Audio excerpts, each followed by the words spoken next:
Hello, everyone. Welcome back to another episode of Economics with Mr. Cole. And today, yes, we'll be going over behavioral economics. I know in the previous videos, I've been doing a lot of macro stuff like the multiplier effect, Gini coefficient, income inequality, as well as interest rates, exchange rates. So definitely expect more micro content. And this is one of my favorite topics of all time in econ. And I'll be going over behavioral insights from strategies and nudges as part of a 4-part series. And this is only applicable if you are reading International A-Levels A2, Singapore's version of the A-Levels H2 and H3, and IB, higher level. So here goes. What is behavioral economics? It essentially is a branch of economic research that incorporates psychology to traditional models to better understand decision-making by economic agents. Now, that's not to say that we chuck traditional models aside, right? Because in my view, they can be complementary. They can complement each other, though not always, right? So it challenges the assumption that agents will always make rational choices with the aim of maximizing utility, or always aim to maximize utility in the first place.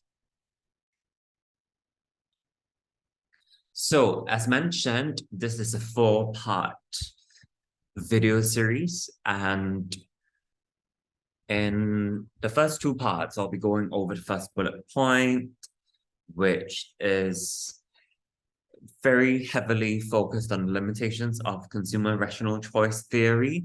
So you should already have covered the more classical economics.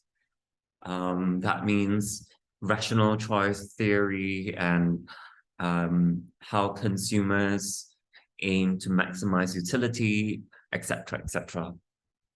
Right, in the next 2 parts of the video, I will be going over the second bullet point. How can firms and governments influence consumers to make desired choices? All right, so let's get started. So first and foremost, classical economic thought assumes that consumers are rational, have self-control, are self-interested, are free from cognitive biases, and have perfect information.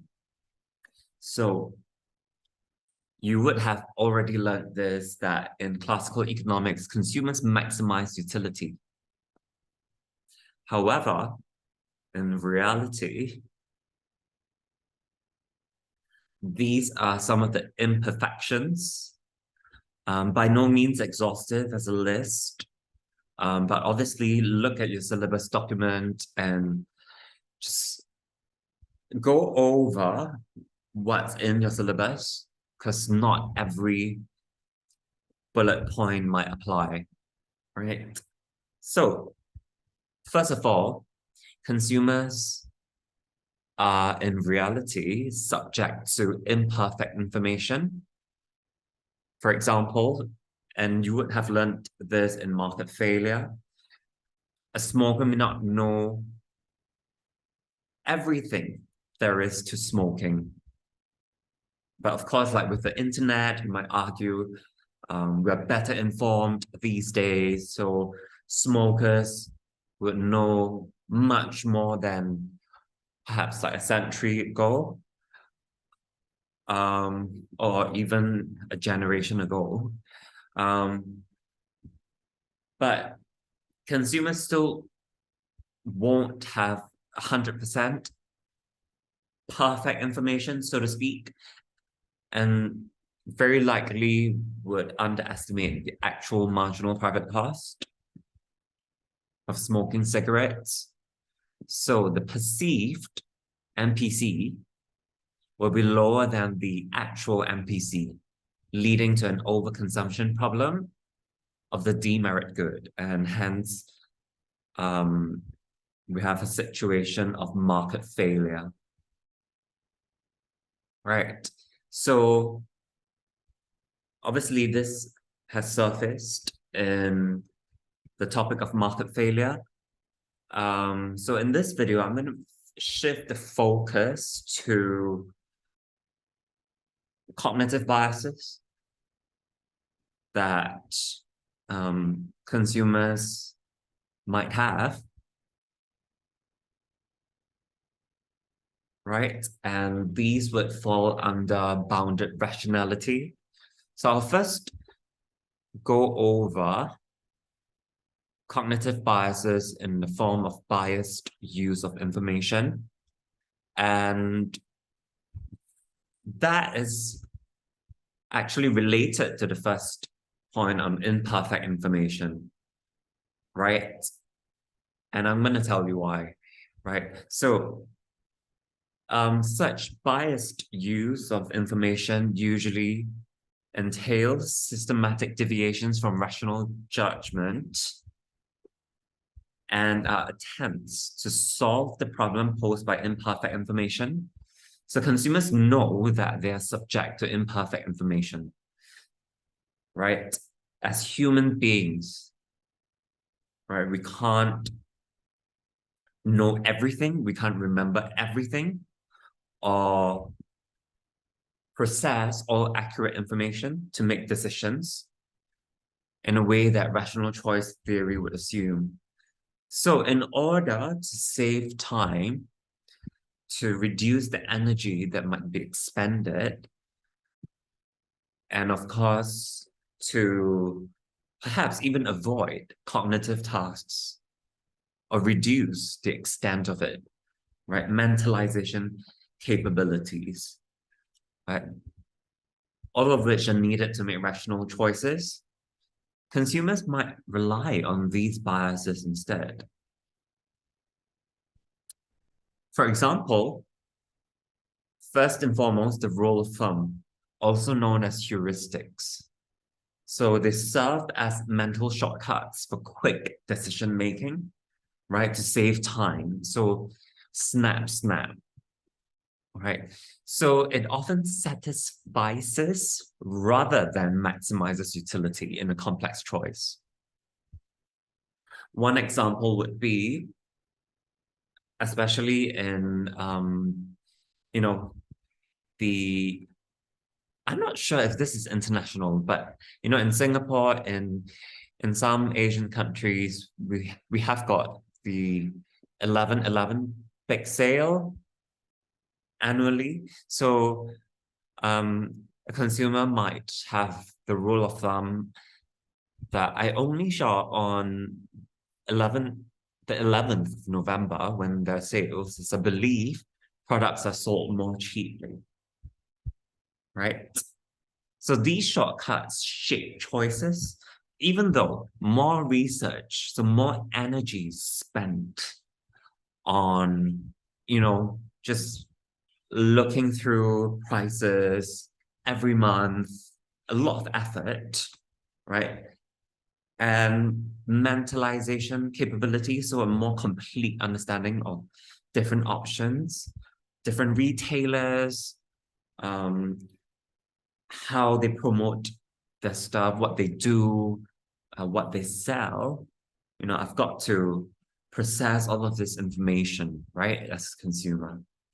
And by doing so, I would produce a more optimal outcome for myself. But it takes time, it takes energy, and it involves cognitive processing.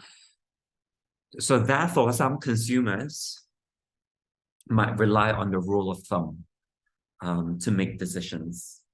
And it might not even be the case that, on this date or this period from the 22nd of October to the 11th of November, that prices are the lowest. It may not be the case. Right, so that's the first form of biased use of information under cognitive biases, which in turn falls under bounded rationality. Now, here's the second example, anchoring. Well, anchors are mental reference points relating to ideas or values, which are used to make decisions. So, for example, one may attach the most weight to the first piece of information received, right? Anchors establish a value, imprinting it on our minds, serving as a reference point for decision making. So, a good example would be a t-shirt shopper being really excited to see a huge discount or a seemingly huge discount, right? As you can see on the right, they believe that the original selling price was $120 and it's now $45, and there's a more than 60% discount being offered. So they're convinced that it's a good deal, a very good deal. Although consumers would never know, because in reality, the market equilibrium price might be much closer to $45 rather than $120. So having been anchored, though, by the first figure, $120, the consumer might actually be more inclined to make a purchase of the t-shirt, since they believe that, they're sort of, taking advantage of such a good deal, right? Third, framing. It's the way in which information or choices is described or presented, and this could shape tastes and preferences. Both options, importantly, have the same outcome. So, for example, if you're working in a company and you're at a team meeting, and of course, you would only be presented one of the two options. So if you were presented with, say, 90% of profits, you would probably want to choose the safe option and just go with the project, right? But if you're presented with, the other option, the second one, risk losing 10% of profits, right? It's framed differently, but means almost the same thing, actually, right? You might be less inclined to want to proceed with the project because you're now, seeing that it's going to be a loss of 10% of profits, right? Yeah. So that is an example of framing. And I've got another one here, cream cheese from Philadelphia, very tasty, says low fat, so it immediately jumps out at you, and that's actually salience bias, and we're going to talk about that later. But interestingly, it says 95% fat-free. Would you be more inclined to buy that, or an equivalent, or rather almost exactly the same product, which states 5% fat. And why? Well, a lot of people would be more inclined to make a purchase if it's presented in the first manner, so 95% fat-free, as it, just seems so much healthier, even though it's exactly the same if you were presented in another way, which is to say 5% fat.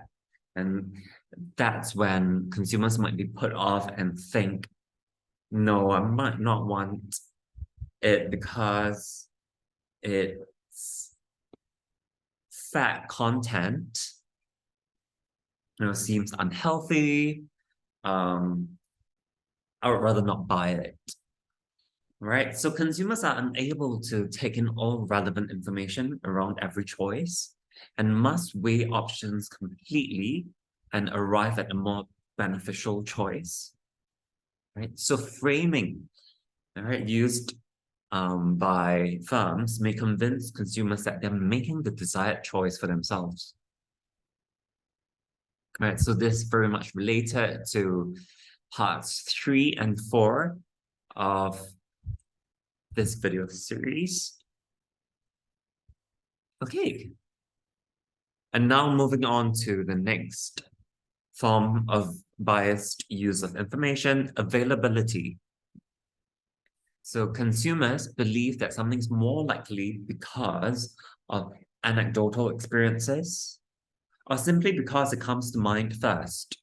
There is no deliberate cost-benefit analysis involved. So for example, a news reader of everyday crime may overestimate the actual number of violent crimes simply because the individual has been reading, watching the news every day about crimes in the area, in the neighborhood. Well, another example, a patient already seeing a medical doctor, psychiatrist, may be more inclined to receive pharmacological treatment. Oh, that's a mouthful. Via medication rather than psychotherapy or talk therapy, since the latter was not sought first.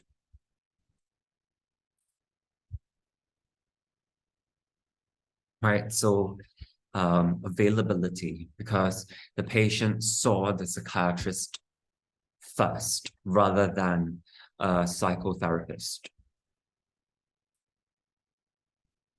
And last but not least, also under biased use of information, the salience bias, which I talked about 2 slides earlier on the low fat in Philadelphia. That was salience at work. So it refers to our tendency to focus on items or information that are more noteworthy while ignoring those that do not grab our attention. So it's related to availability bias, though not exactly the same. For example, when a consumer wants to buy a new car, they might pay greater attention to more prominent, so more salient features like the car's aesthetics. Although, in terms of rational choice theory, it might actually be more prudent, more rational to focus on the more functional aspects of the car, like fuel efficiency. All right, so that's it for this first part of the 4-part series. And we will continue with behavioral economics in the next 3 videos. That's all. Goodbye.